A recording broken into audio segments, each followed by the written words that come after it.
Now here's a little guessing game. What plane is this, just judging by the cockpit? Of course, we are going to talk about the SR-71 Blackbird today, one of the most legendary planes, I guess. Yeah, this was a very weird intro, but let me just say, hey guys, welcome back to the channel. As I've already said, let's talk the SR-71 Blackbird today. Now, built by Lockheed in 1964, this one is actually the fastest plane in the world. This plane is actually the fastest jet plane on this planet. Now, I've already made a video about the fastest overall aircraft on the channel, and that was the X-15. You can check that video out too. Even though I wouldn't even, classify the X-15 as a plane pretty much, because it cannot really take off and land on its own. Yeah, that plane actually kind of sucks, especially compared to the SR-71, which functions as a plane as well. It can take off, land on its own without any issues. And also the X-15 is not a jet plane, but a rocket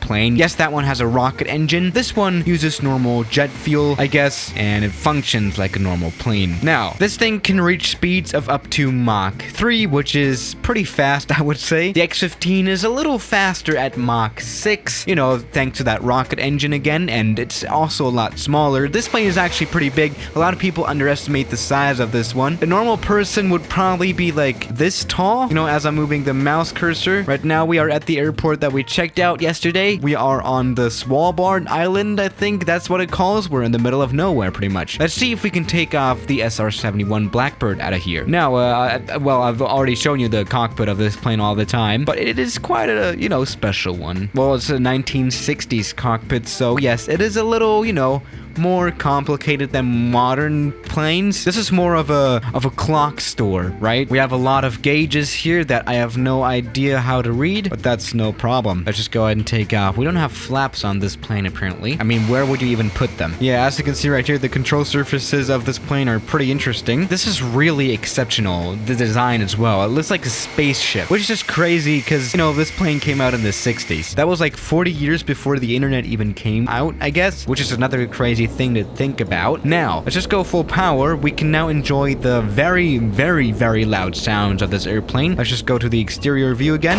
There we go. The sounds that we hear right now are actually very, very much accurate. This is a very good simulation, actually. This is what the SR-71 sounded like on the takeoff. Very, very, very beautiful sounds. Jesus Christ. Yeah, the jet engine sounds of this plane are just crazy loud as well. It's really roaring. Now, let's go ahead and take off. Now, this plane, it is obviously designed to be flying at a high speed and not be falling apart, which is a good thing. But that also means that the window construction is not very fortunate for the pilot. As you can see right here, you can't really see what's going on straight ahead of you, which can be a problem, I guess. Yeah, this plane wasn't really made for normal VFR flying, I guess. Yeah, actually, this plane is actually supposed to be a strategic reconnaissance aircraft, which is basically a spy plane in other words. But the cool thing about this plane is actually its speed, because the speed that it has is its only weapon at the same time, which is actually pretty cool. Now, let's actually, reach top speed. Let's actually get a Mach count on here so that we have like very accurate data. Here we go. Oh, we have already reached a Mach, and we are accelerating a lot as well. Yeah, we are flying faster than the speed of sound right now. The speed of sound is Mach 1, so we are pretty fast.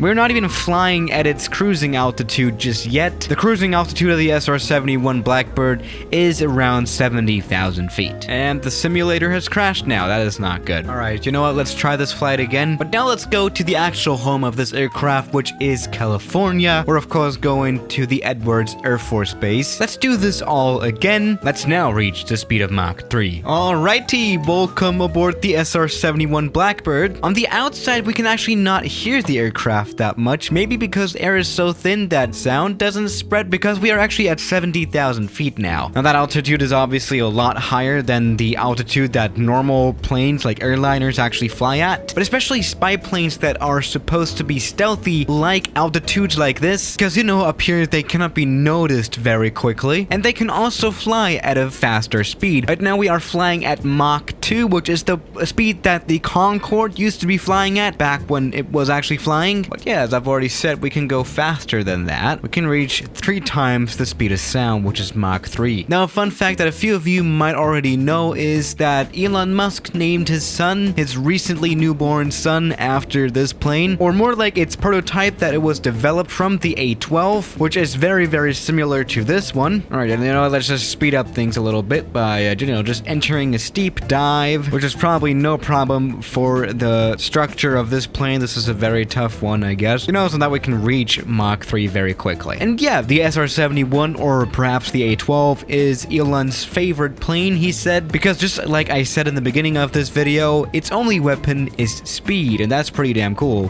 Being this fast also means that you can, be faster than any missiles, for example, which gives you the ability to not die. Alright, so we are flying at a speed of Mach 2.8, which is crazy, because we have actually lost a lot of altitude now, which makes everything even cooler. Look how fast the land goes by here, down here. We are somewhere in the Californian desert in the middle of nowhere. Oh, there's actually a little airfield down here, so that's pretty cool. Hello, little airfield. And there we go. We are about to reach Mach 3. 2.9, 2.98, 2.99. There we go. We have reached top speed. I think this plane can even go to 3.1, so that's even cooler. This is really a savage plane. Also, the sound is very loud, even though I cannot hear it anymore. I don't know. Maybe this is a little bugged out as well, but as you can hear, this is not a very quiet plane, and probably not a very well efficient plane. With these afterburners on the engines, which is, by the way, just throwing fuel basically into the engine, which actually does give it a little bit of a boost, but probably has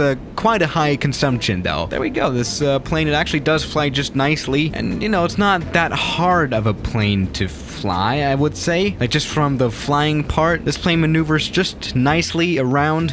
Oh, this is so loud. And, this is pretty cool. Now, surprisingly enough, this plane is quite a long-range plane. It is able to fly for quite a long distance, I would say. And it also can obviously be refueled in mid-air, which is also very much handy. And also, I've never flown such a responsive plane before. Jesus Christ. You really have to be careful on the trim as well. But right now, we're just cruising along at around, like, a few thousand feet at Mach 3, just like a normal plane does, right? Through the middle of nowhere, somewhere in California, I would say. And a few moments later, we have actually reached the coast of California. Yes, we have pretty much crossed the entire state, and we're so fast that the computer cannot even handle the speed here. As you can see, it is struggling to render all the world here. Oh, a very good one. Jesus Christ, this plane is so loud. Now, yeah, so while cruising this plane it's pretty amazing. Let's actually try the landing part.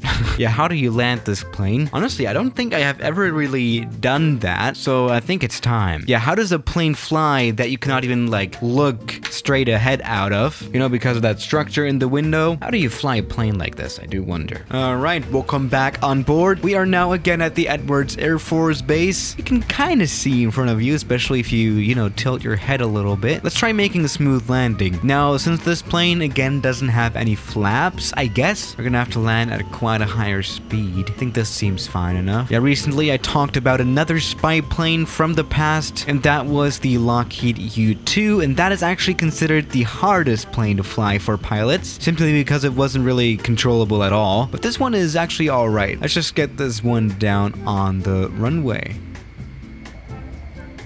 Looking good. That was a touchdown, I guess. Now, this plane doesn't have any reverse thrusters, meaning that it does require quite a long runway. But there we go. We have stopped just fine now, so that's no problem. Nice. Let's check out this landing. Alright, it wasn't really good. I really wanted to make sure to have some kind of smooth touchdown. It wasn't really very good on the touchdown zone. We touched down here, even though the runway started here.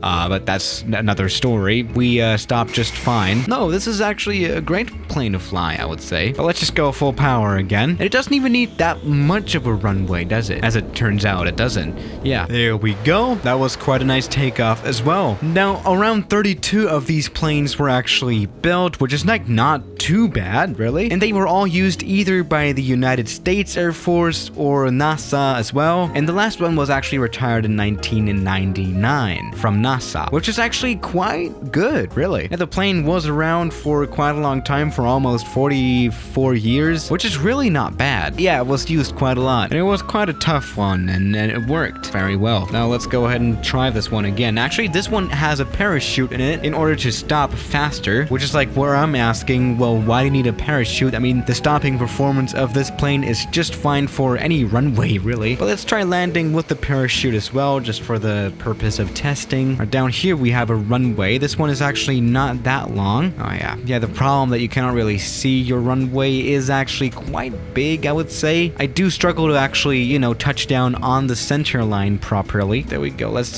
just deploy the chute. That was actually not a smart idea. Alright, that was a crash now. That was not good. Yeah, it turns out the parachute actually helps quite a bit. Yeah, that was not good. But it was quite a cool test anyway. Yeah, we shouldn't have pulled the chute. And dead.